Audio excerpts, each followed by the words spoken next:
श्रोताओं नमस्कार। समसामयिक विषयों पर आधारित हमारे साप्ताहिक कार्यक्रम बातों बातों में के आज के अंक के साथ मैं विकल्प शुक्ला। श्रोताओं, लोकसभा चुनाव के लिए छत्तीसगढ़ में राजनीतिक सरगर्मियां तेज हो गई हैं, साथ ही प्रशासनिक तैयारियां भी जोर शोर से जारी हैं।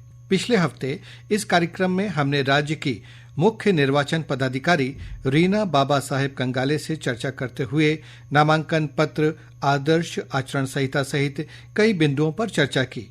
आज इसी चर्चा को हम आगे बढ़ा रहे हैं। आज हम मुख्य निर्वाचन पदाधिकारी से मतदान केंद्रों में प्रदान की जाने वाली सुविधाओं और बुजुर्गों तथा दिव्यांगजनों को मिलने वाली विशेष सुविधाएं सहित चुनाव से संबंधित अन्य विषयों पर चर्चा करेंगे। मैडम, मैं ये जानना चाहूँगा कि छत्तीसगढ़ में मतदाताओं की इस समय कुल संख्या कितनी है, इसमें कितने पुरुष हैं, कितनी महिला मतदाता हैं, अलग अलग आयु वर्ग के, इसकी जानकारी कृपया हमारे श्रोताओं को दीजिए। वर्तमान में जो है राज्य में 11 लोकसभा क्षेत्र है और इनमें कुल 2,05,13,252 मतदाता है।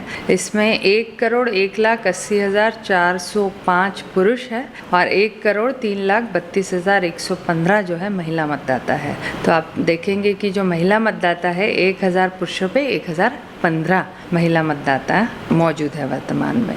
जैसा भी आपने बताया इस आंकड़ों में कि छत्तीसगढ़ देश के उन गिने चुने राज्यों में है जहां महिला मतदाताओं की संख्या पुरुषों के मुकाबले ज़्यादा है। तो ये किसी क्षेत्र विशेष में है या पूरे छत्तीसगढ़ में ही ये देखा जाता है? पूरे छत्तीसगढ़ में देखेंगे तो 11 लोकसभा क्षेत्रों में से 8 ऐसे लोकसभा क्षेत्र हैं जहां पे महिला मतदाताओं की दर्ज संख्या पुरुषों से अधिक है और 90 विधानसभा क्षेत्र हैं राज्य में, तो 90 में से 61 विधानसभा क्षेत्रों में जो है वो महिला मतदाताओं की संख्या पुरुषों से अधिक है।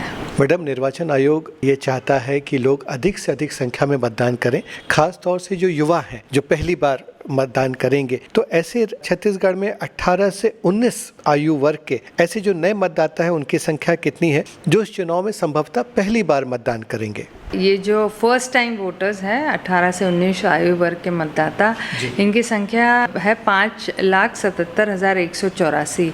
तो एक मुख्य कानून में संशोधन हुआ है जिसके वजह से जो है फर्स्ट टाइम वोटर्स की भी काफ़ी बड़ी संख्या निकल के आती है। और पहले सिर्फ 1 जनवरी की तिथि में यदि कोई मतदाता 18 साल पूरा करता था तभी उसका पंजीयन जो है होता था, फिर उसका नंबर जो है अगले साल ही आता। परंतु इस बार ये विशेष रहेगा कि 1 अप्रैल को भी यदि कोई मतदाता 18 साल पूर्ण करता है तो वो आने वाले चुनाव में मताधिकार का प्रयोग कर सकेगा। मैडम, निर्वाचन आयोग ने यह सुविधा भी दी है कि कुछ श्रेणी के मतदाता, जैसे जिनकी उम्र 85 वर्ष से अधिक है, ऐसे मतदाता, दिव्यांग भी, वो घर से ही मतदान कर सकते हैं। तो ये जो सुविधा है जो निर्वाचन आयोग द्वारा दी गई है, ये किन मतदाताओं के लिए है और इस सुविधा का लाभ उठाने के लिए उन मतदाताओं को क्या करना होगा? ये जो घर से ही मतदान कर सकते हैं ऐसे 3 श्रेणी के हमारे मतदाता हैं। एक तो 85 वर्ष से अधिक उम्र वाले मतदाता और दूसरे है दिव्यांग मतदाता जिनमें 40% से अधिक जो है बेंचमार्क डिसेबिलिटी है। तो हमारे राज्य में 85 वर्ष से अधिक मतदाता जो है वो है 82,476। तो ये लोग सभी एंटाइटल रहेंगे। जो निर्वाचन कार्यक्रम का अधिसूचना है ये तीनों फेज के लिए, जैसी अधिसूचना जारी होती है उसके 5 दिवस के अंदर अंदर जो है ये प्रारूप 12 घ में जो है अपना एक फॉर्म भरेंगे, विकल्प देंगे कि मैं घर से ही वोटिंग करना चाहता हूँ। यदि वो ऐसा विकल्प नहीं देते तो फिर उनके पास में मतदान केंद्र पर वोटिंग करने का विकल्प अवश्य रूप से रहेगा हमेशा। तो घर से यदि आप विकल्प देते हैं मतदान करने का, तो जिस दिन मतदान होना है उसके 1 सप्ताह पूर्व जो है वो टीम पूरी पोलिंग पार्टीज की आपके घर पर आएगी और यदि आप मौजूद नहीं हैं तो वो और 2 बार अटेम्प्ट करेगी और फिर जो है ये वोटिंग होता है। ये बैलेट बॉक्स से, बैलेट पेपर के माध्यम से घर से मतदान होता है, पूर्ण सीक्रेसी मेंटेन करते हुए। मैडम, जब चुनाव कार्यक्रम की घोषणा हुई तो आपके कार्यालय ने मतदाताओं की एक संख्या जारी की, जैसा भी आपने भी बताया। तो ये जो मतदाताओं का नाम जोड़े जाने की कार्रवाई है, क्या ये अभी भी जारी है यदि कोई मतदाता अपना नाम जुड़वाना चाहे, क्या वो अभी भी कर सकता है? और ये कार्रवाई चुनाव के कितने पहले तक ये जारी रहती है? ये हमने 8 फरवरी 2024 को जो है अंतिम प्रकाशन मतदाता सूची का किया था, जिसके आधार पर अब लोकसभा निर्वाचन होंगे। लेकिन 8 फरवरी के पश्चात भी नाम निर्देशन पत्र दाखिल करने के अंतिम तिथि से 10 दिवस पूर्व तक नाम जोड़े जा सकते हैं। और फॉर्म 6 और फॉर्म 8 जो है ये हम अभी कंटिन्यूसली लेते जा रहे हैं। और जो भी नए मतदाता जुड़ते हैं या मतदाताओं को कोई संशोधन करना है अपने नाम में अथवा अपने पते में घर के या किसी भी प्रकार का संशोधन हो तो वो कर सकते हैं। मैडम, जो निर्वाचन आयोग है उसने मतदाताओं को वोटर आईडी कार्ड तो जारी किए हैं, लेकिन मान लीजिए किसी के पास में वोटर आईडी कार्ड नहीं है और उसे मतदान करना है, तो वो किन पहचान पत्रों का इस्तेमाल कर मतदान कर सकता है? तो 12 प्रकार के और अन्य विकल्प आयोग ने दिए हैं पहचान पत्रों के।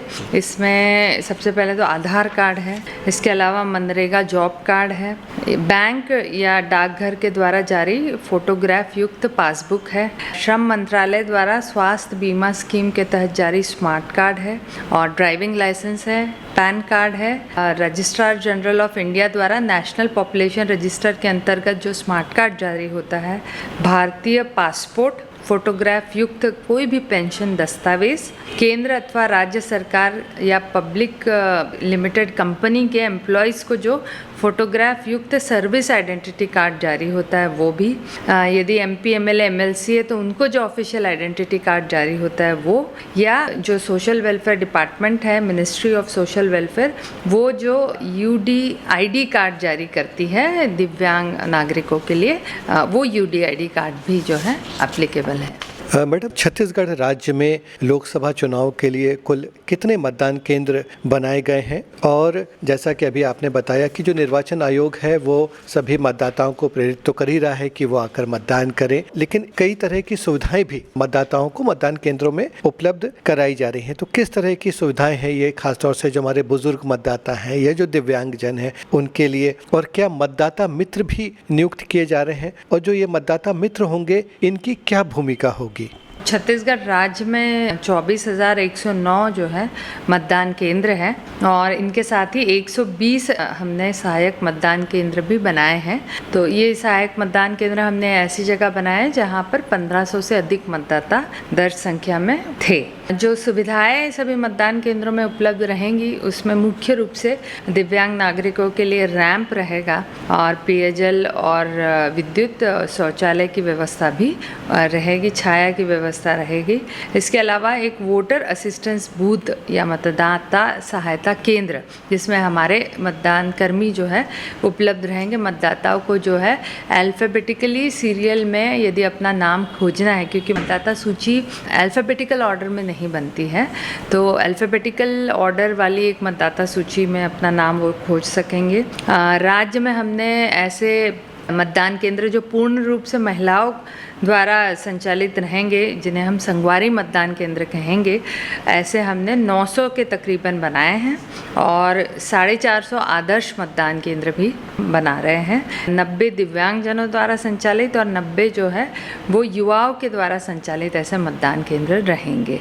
और सभी मतदान केंद्रों में बुजुर्ग जनों और दिव्यांग मतदाताओं की सहायता के लिए सबसे पहले तो एक बिना किसी वेटिंग पीरियड के वो मतदान में पहले आएंगे तो फर्स्ट कम फर्स्ट सर्व के बेसिस पे वो अपना वोट डाल सकते हैं। उसके अलावा उनको मतदाता मित्र जो है वो सहायता के लिए हमारे NCC स्काउट गाइड के बच्चे वहाँ पर उपलब्ध रहेंगे। और दिव्यांग रथ यानी कि जो दिव्यांग मतदाता है और बुज़ुर्ग है 85 ईयर्स प्लस, वो यदि घर से मतदान केंद्र में आना चाहते हैं तो हमारा जो टोल फ्री नंबर है 1950, इस पे कॉल करके वो दिव्यांग रथ में बुक कर सकते हैं अपनी जगह। तो उस दिन फिर निर्धारित समय अवधि में मतदाताओं को घर से जो है लाने की सुविधा उपलब्ध रहेगी। मैडम, आपने बताया है कि छत्तीसगढ़ में कितने मतदान केंद्र बनाए गए हैं। एक सवाल ये भी उठता है कि चुनाव आयोग ये भी तय करता है कि कौन से मतदान केंद्र उसमें से संवेदनशील होंगे, कौन से अति संवेदनशील होंगे। तो ये संवेदनशील और अति संवेदनशील तय करने का पैरामीटर क्या होता है, इसके मापदंड क्या होते हैं। और क्योंकि छत्तीसगढ़ उन राज्यों में से है जहां पर माओवाद की समस्या है, बस्तर सहित हमारे कुछ क्षेत्र ऐसे हैं जहां पर ये समस्या है और वो संवेदनशील इलाके हैं, तो वहां पर लोग निर्भीक होकर, निडर होकर मतदान कर सकें, शांतिपूर्ण तरीके से मतदान संपन्न हो, इसके लिए सुरक्षा के क्या उपाय किए जा रहे हैं। तो जैसे कि मैंने अभी बताया आपको कि राज्य में 24,109 मतदान केंद्र हैं। इनमें से 109 मतदान केंद्र जो है उन्हें हमने कैटेगराइज किया है वल्नरेबल या संवेदनशील मतदान केंद्र के रूप में, और इन्हीं में से जो है 1726 जो है वो क्रिटिकल मतदान केंद्र निर्धारित किए गए हैं। तो जो वल्नरेबल मतदान केंद्र होते हैं, संवेदनशील मतदान केंद्र है, यहाँ पर नॉर्मली ये होता है कि चुनाव के तकरीबन 6 माह पहले हम एक पूरा सर्वे गांव-गांव में कराते हैं, जिसमें सेक्टर पुलिस ऑफिसर और जो कि थाना प्रभारी लेवल के हमारे ऑफिसर रहता है, अधिकारी, वो जो है समीक्षा लेते हैं कि मसल पावर और मनी पावर से इन्फ्लुएंस करके ऐसे वर्ग के कहीं लोग तो नहीं हैं जो कि इससे जो है दबाव में आकर के वहाँ पर लॉ एंड ऑर्डर सिचुएशन उस तरीके का है। यदि ये निकल करके आता है तो हम लोग इसको 6 माह के बाद और एक रिपोर्ट 3 माह की और फिर 1 माह, ऐसे रिपोर्ट्स हम लेते हैं और वल्नरेबल पोलिंग स्टेशंस का जो है वो निर्धारण होता है, ये क्षेत्रों का निर्धारण होता है। ऐसे हमारे राज्य में हमने 109 पॉकेट्स खोजे हैं। वहाँ हमें लगता है कि मनी पावर, मसल पावर, इन दोनों का दबाव में जो है नागरिक हो सकते हैं और वो इलाके संवेदनशील है।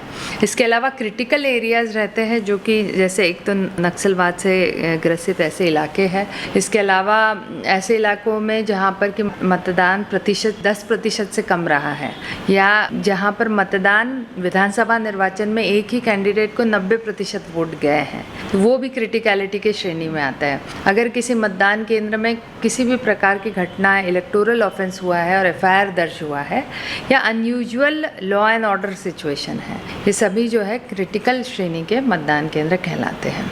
मैडम, जैसा अभी हमने चर्चा की कि छत्तीसगढ़ उन राज्यों में से है जहां पर नक्सलवाद की भी समस्या है, तो लोग निडर होकर, निर्भीक होकर सामने आए और मतदान करें, इसके लिए सुरक्षा के पुख्ता बंदोबस्त किए जा रहे हैं। बिल्कुल, जो नक्सलवाद की समस्या है वो काफ़ी गंभीर समस्या है और राज्य में जो है हमारे 33 में से 14 ऐसे ज़िले हैं जो कि नक्सल अफेक्टेड के विभिन्न श्रेणियों में आते हैं।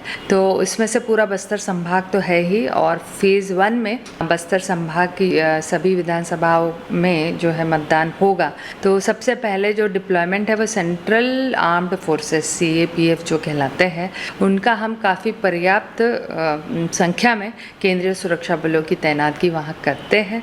उसके अलावा जो प्रोटोकॉल चुनाव प्रचार के लिए उम्मीदवारों का भी हम निर्धारित करते हैं और राजनीतिक दलों का, उसमें पूरी जो सिक्योरिटी डिटेलिंग है वो वहाँ बस्तर पुलिस करती है, वहाँ के जो IG है वो करते हैं, और 3 दिवस पूर्व हर किसी के लिए अनिवार्य रहेगा जो दौरा कार्यक्रम है वो हमारे साथ शेयर करें, ताकि उन्हें पूरी कड़ी सुरक्षा के साथ में चुनाव प्रचार करने की व्यवस्था हम दे सकें। मैडम, मुख्य निर्वाचन पदाधिकारी कार्यालय ने कंप्लेंट मॉनिटरिंग सिस्टम यानी शिकायत निगरानी तंत्र के लिए सॉफ्टवेयर विकसित किया है, इसके बारे में बताइए। ये कंप्लेंट मॉनिटरिंग सिस्टम या CMS है, ये एक वन स्टॉप पोर्टल है।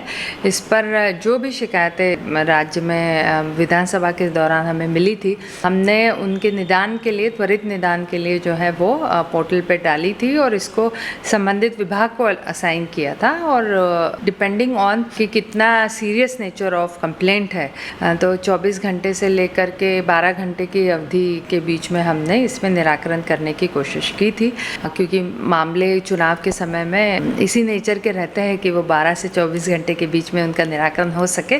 तो त्वरित निदान के उद्देश्य से जो है ये CMS सॉफ्टवेयर एस्टैब्लिश किया गया था।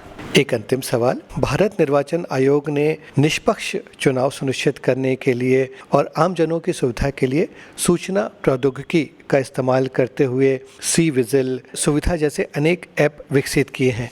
ये जो एप्लीकेशंस हैं, जो ऐप हैं, वो कौन कौन से हैं और संक्षेप में क्या बता सकती हैं कि इनका उद्देश्य क्या है और इनका महत्व क्या है? आज सूचना प्रौद्योगिकी के ज़माने में इलेक्शन कमीशन भी काफ़ी दृढ़ निश्चित है कि इस तरीके की एप्लीकेशंस जनता तक पहुंच सके, ताकि citizen centric and voter first ये ऑब्जेक्टिव रहता है चुनाव में। सी विजिल एप्लीकेशन यानी विजिलेंट सिटीजन्स एप्लीकेशन है। ये एक मोबाइल ऐप है जिसके माध्यम से यदि कोई आदर्श आचार संहिता के उल्लंघन के मामले आते हैं, मान लीजिए कोई प्रलोभन सामग्री विक्रय कर रहा हो, या मान लीजिए कि कहीं पर कोई आम सभा हो रही है और वहाँ पर ये पाया जाता है कि आदर्श आचार संहिता के नियमों का उल्लंघन हो रहा है, कोई शिकायत है, कोई द्वेषपूर्ण कोई संभाषण है, तो सी विजिल के माध्यम से अपने आइडेंटिटी डिस्क्लोज न करते हुए भी कोई शिकायत करता है, इसका वीडियो क्लिप बनाकर